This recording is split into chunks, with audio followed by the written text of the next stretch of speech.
બોલો દાદા. હા બાપુ. કઈથી આયા? જય માતા. વિજાપુર તાલુકો. વિજાપુર તાલુકો. મહેસાણા જિલ્લો. તમે બા બેવ પતિ પત્ની છો બેવ? હા પતિ પત્ની. કોણ તમારા ઘરમાં કોણ કોણ છે? ઘરમાં તો પત્ની છે, છોકરાઓ છે, પણ છોકરાઓ અમને જુદા રહે છે અને ઘેર રહેવાનું એટલે સાહેબ કોઈ ખાવા પીવાનું કોઈ પૈસો ટકો ના હાલે. કેટલી ઉંમર છે તમારી? મારી 65 વર્ષ જેવી. 65. બા તમારી હાઈટ જેવા છે ને? હાઈટ 62 જેવા. છોકરાઓ છે? હા કેટલા છોકરાઓ છે? છોકરા 3 છે પણ અમદાવાદ રહે છે. અમે ઘેર વતનમાં રહીએ છીએ. કયું ગામ? વિજાપુર તાલુકામાં? કોટ રણશીપુર આપણે. અચ્છા એવું છે. લાડોલ જોડે. જમીન બમીન છે? ના બાબુ કશું નહીં. કશું નહીં. શું આખું નામ તમારું? બાબુભાઈ કેશાભાઈ ભરત. ભરતરી. બાબુભાઈ કેશાભાઈ ભરતરી. બરાબર. તો અત્યાર સુધી ક્યાં રહેતા હતા? અત્યાર સુધી કઈ ગામડે જ હતા બાબુ.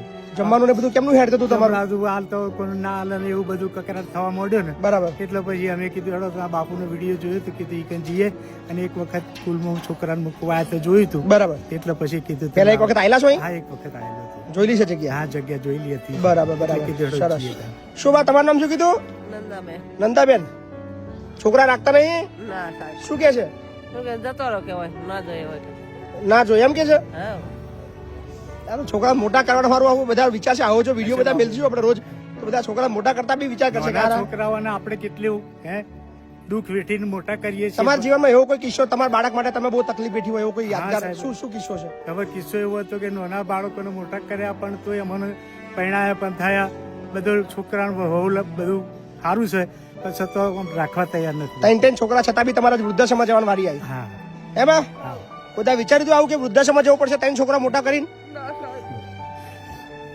દુનિયા બદલાઈ ગઈ, જમાનો બદલાઈ ગયો ભાવ. પેલા જમાનામાં એવું નતું. આપડે કોઈ વાંધો નહીં, ભલે ના રાખતા. હે ને? તમારો અહીં છોકરો એક છે તમારો, બરાબર ને? કોઈ ચિંતા કરવાની નહીં. હવે બા હવે ના રડશો. હવે હવે નહીં રડવાનું. હા બરાબર. મારા કિસ્મતમાં છે તમારી સેવા કરવાની. બરાબર. રો આરામથી રડો. હલો જાઓ વૃદ્ધાશ્રમ જતા રહો.